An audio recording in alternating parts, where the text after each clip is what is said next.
back to another video, and if you're new here, my name's V. I post a bunch of different videos. If you like what you see, I hope you stick around and subscribe, become a part of the squad. Today it's a long overdue video where I show you guys my final Invisalign results.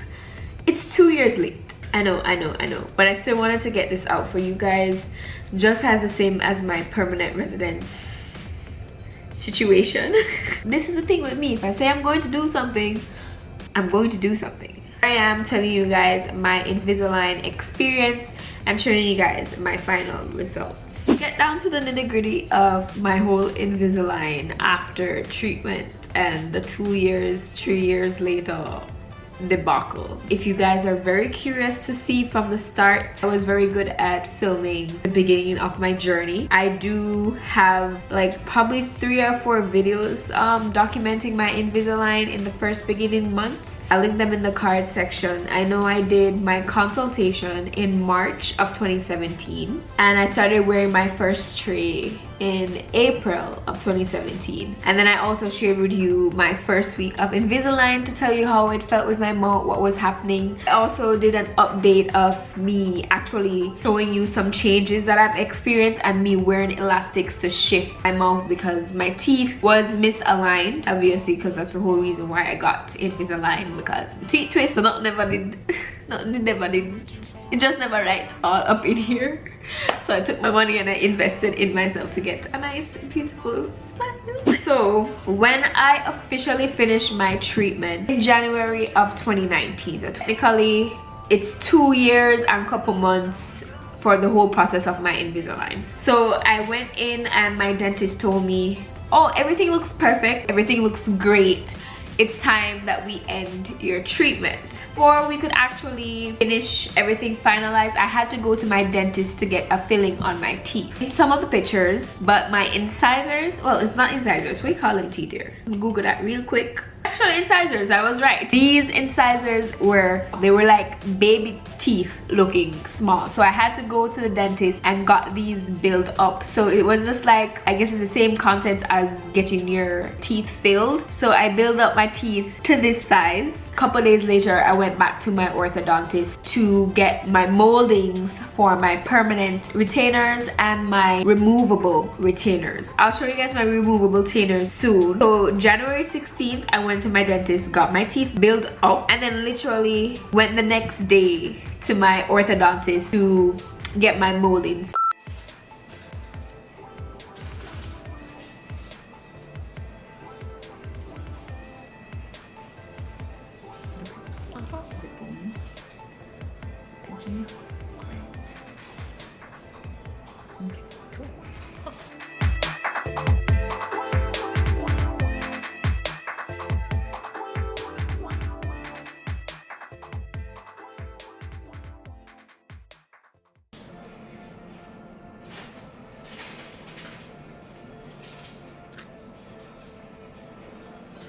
There you go.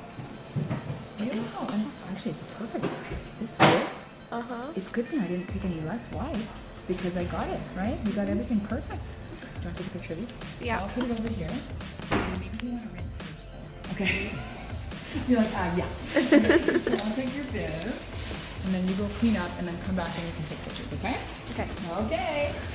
And this was the result of my molding. I kept it because I had every intention of doing my videos. So after she did it and I got this back, I asked her if I could get it and she's like, yeah, we just throw it out and everything. It's broken now, but this is basically my final results of when I completed my Invisalign treatment. So the front teeth is broken.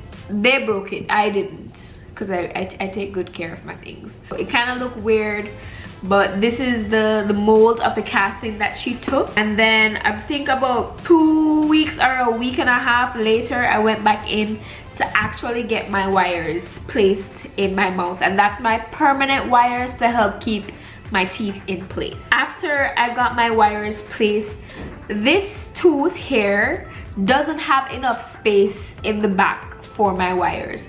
So after I left, even while I was getting my permanent wires on the top row, my bottom row, no problem. But on my top row, there's little space in one of my incisors that they couldn't just get the glue and the wire to stick.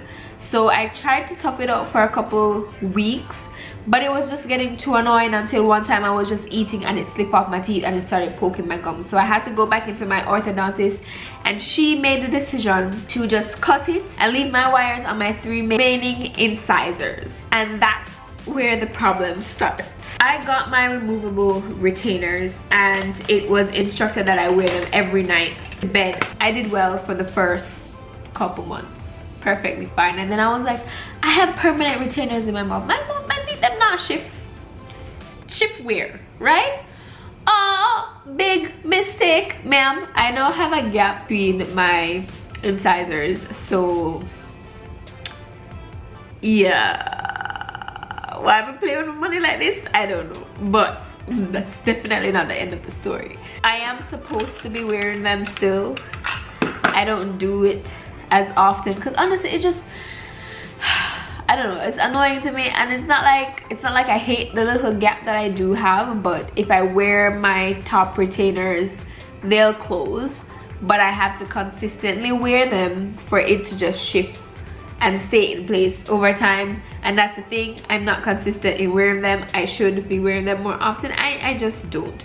But either way, got that top wire clipped, and then my top row started shifting. Fast forward to this year, sometime in May of 2021, I was chewing bone. Oh no, don't come for me. I'm Caribbean. I know not every Caribbean person chew bone, but I like to chew bone. Just don't come for me. I was chewing bone and it broke off one of my teeth on my bottom row.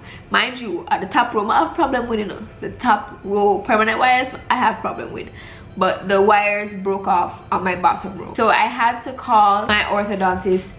They are downtown with upon lockdown, and the whole traveling downtown thing was not in it for me. So I tried to find another branch, the same company but a different branch somewhere closer to where I live, and I went to them. They did their consultation and they was like, oh well, maybe we have to redo this whole service, like redo your whole treatment because of the space in your mouth and all of that.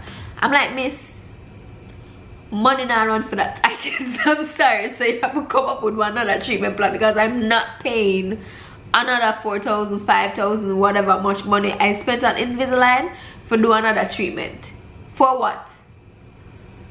So she's like, okay, whatever. They took a look in my mouth and decided that they will just replace my wires and then I'll come back and see what they can do about the top. I said, okay, fine, not a problem. They took moldings of my teeth again. Didn't take that one because I didn't really I don't have any rapport with these people, so I never feel like I should ask, and I never vlogged it because same reason. They removed the rest of the wire when I went in first, and then they did the moldings, and then I came back and they put the wires in. The first couple of days obviously feel weird in my mouth because it's a new object, but I gotten used to it. And basically the same thing, so I don't have to show you guys again, but I've got the wires replaced on my bottom row because it was far beyond the point of when I first finished my treatment.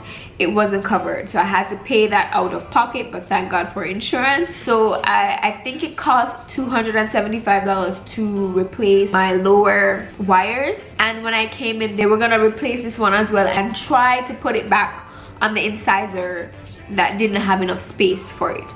And I was like, I don't want to waste my money and pay you $275 to put the wires on top of my top row for it not to work just the same. Like, there's still no space in my mouth for that wire to fit on the other incisor. So why am I going to pay $275 for you to put that in my mouth, for it to break off consistently, and then my money just gone down the drain? Like, I said no. So they advised me, okay, my bottom row won't fit anymore because they didn't make me any new retainers. So in order for me to close the gap and keep my smile how it originally is when I ended, I need to start wearing my top row. Again, I don't wear it as often. For the likes of it, I'll put them in right now.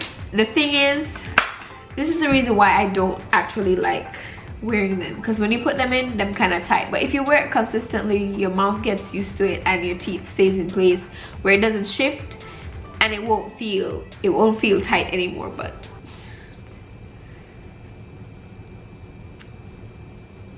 it's just the whatever in me. I don't know. So I'll put these in.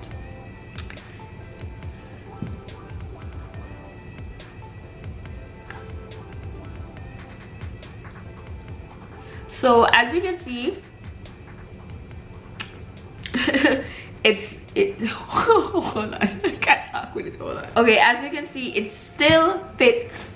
I have a lisp, and spit is already gathering in my mouth. The good thing about this, I can just wear it at night because it's basically technically the night guard to keep your teeth in place.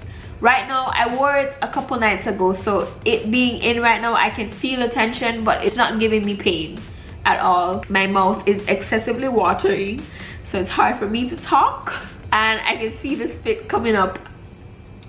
I can see the spit coming up through the alright, this is why I wear this when I sleep. I can't talk with it in my mouth. They are a lot more thicker than the Invisalign tray itself, so probably that's why. But right now, I'm just like, I'm gonna have to take it out. I can't continue the video talking like this. It's just kind of weird. So I do have a lisp, and it feels very filling in my mouth, and it's causing me to salivate a whole lot. I'll try to continue, but the whole point of wearing my night retainers is to close my gap and get my smile back to how it was originally when I ended my treatment. As far as the whole experience with Invisalign, yeah, I'm gonna take it out because I'm just spit all over my desk. As far as the whole experience with Invisalign, I definitely recommend it. I had braces, so I can tell you whether I'm like it's over braces or not, and I definitely do. I do have a pros and cons video on my channel. I'll also link that in the card section so you guys can check out. I know you can get Invisalign for cheaper. Sage, the curly Sage, I know she got Invisalign cheaper. She got it shortly after I did, and she got it way cheaper than I did. So I don't know, shop around for your Invisalign because you can get a cheaper price. But when we were comparing services, I don't think she got as much as I got with my treatment plan with her treatment plan, because I got like wax, I got goodies and stuff like that, but she never really got much of those stuff in her treatment plan. So I guess it just goes with wherever you choose to get your treatment. I felt like mine was top tier, and I could transfer between my offices because I lived in Brampton at one point, and that's where I started my treatment. And then I moved to North York and I worked downtown, and then there was an office downtown, so I could have like left for my lunch and went to my appointment and went back to work. So it was just like easy for me to transfer between the offices. That's pretty much it. Finally, this video is done and will be going up, so yay. Invisalign overall was a great experience for me. I recommend it to anyone who wants to get their teeth straightened, and I advise that if you finish your Invisalign treatment, wear your retainers. That's it for the video. Thank you guys so much for watching. If you have any questions, leave them down below. Otherwise, make sure to bust a like on the video, subscribe, and click the post notification bell to know whenever I do post another video. I'll see you guys in the next one. Smile. Bye guys.